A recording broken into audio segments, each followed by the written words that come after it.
জাতির প্রতি ইয়াহিয়ার বার্তা। ঢাকায় পাকিস্তানি সেনাবাহিনীর আত্মসমর্পণের খবর শোনা মাত্র ইয়াহিয়া খান সন্ধ্যা ৭:১৫টায় রেডিও এবং টেলিভিশনে জাতির উদ্দেশ্যে ভাষণ দেন। বার্তায় তিনি বলেন, এটা সাময়িক ব্যর্থতা।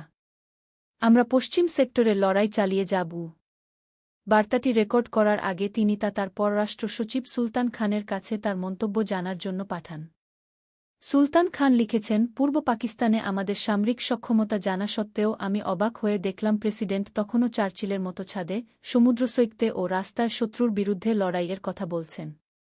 আমার পিডাপিডিতে তিনি তার বক্তব্য থেকে এই সমস্ত অনুচ্ছেদ বাদ দিয়েছিলেন, কিন্তু তিনি এই বার্তা বাতিল করার জন্য আমার পরামর্শ গ্রহণ করেননি গিয়ে।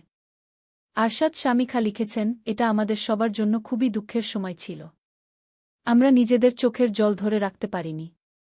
আমি কুসংস্কারাচ্ছন্ন নই, কিন্তু আমি ৩রা ডিসেম্বরের ওই দৃশ্যটা বারবার মনে করতে থাকি যখন রাষ্ট্রপতি ভবন থেকে বের হওয়ার সময় একটা শকুন আমাদের পথ আটকেছিল। যেন আমাদের বলতে চেয়েছিল যে এই যুদ্ধে যাওয়া অর্থহীন এবং ফলাফল আমাদের পক্ষে যাবে না গিয়ে।